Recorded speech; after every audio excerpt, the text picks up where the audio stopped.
There's one more element to I think what we both do that I just want to make sure that we highlight before we wrap up, which is one of the things I love about the work that you guys do is that there's a lot of political organization PACs that exist that just that give money, and then that's kind of the end of the line essentially. And so one of the things I'm excited about what you do in your own work, but also what we will be able to do collectively together is the sense of community that just doesn't get talked about enough. And I feel like that is one of the superpowers of New Deal, and it's very deliberate. It's by design, and I know that it's something you care a lot about too, which is this idea that people need ongoing support. You talked about it at the top when you were talking about that balance between the three buckets of people's lives as elected officials and candidates, and for me, it's this.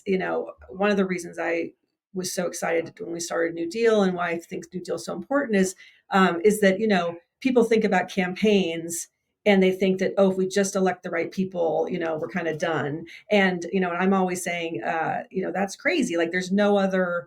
You think about other people that are in jobs that doesn't happen. You're appointed CEO. It's not like you're left on your own to go figure out how to be a CEO. You have all these peer networks. You have all these opportunities, these resources to draw on to do your job well. And why would elected officials who arguably have like some of the most important jobs in the world to govern our country not be exactly the same? And so this kind of idea that we're going to be there with resources, with support, not holistically to your point earlier, not just very narrowly, meaning that, and having a group of people around them that they can rely on and that they can draw from as needed is, I think, a really important part of the work we both do. And I just want to kind of draw that out. 100%. And I would also say that there are maybe two or three different buckets or ways that plays out. As a new dealer, I benefited enormously from a lot of the skills development that New Deal was able to offer, especially on the communications piece, which is something I don't know if Ian's listening, but Ian's a media trainer. So much more than that, but does the media training that I got to benefit from, and that was transformative for me as a communicator. Policy ideas, learning about what's happening. Now, obviously, Will's a good example.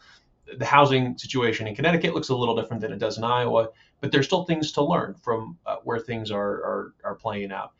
And then the third thing is this community element. I got to chat with one of my Senate Democratic colleagues in North Carolina at a New Deal event and learn about how their caucus has like actual bylaws that governs how they operate as a group of elected officials. And I was like, well, hey, we should have bylaws, in our caucus, because that would help make sure that people understand, have clear expectations, clear norms, clear, sets of what's acceptable behavior. And your listeners or viewers might be thinking, wait, you don't already have that? And I'm here to tell you that no, that does not exist in every caucus in the country.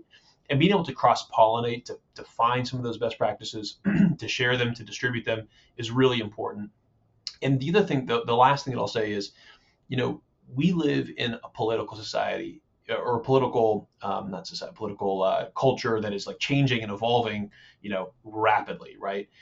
And so sometimes the folks who are in leadership roles who have been there for a long time may not necessarily be up to all of the changes that are happening. And so you can't necessarily find all of the solutions or the answers that you need in your state. You're going to have to learn from your peers who are in other states.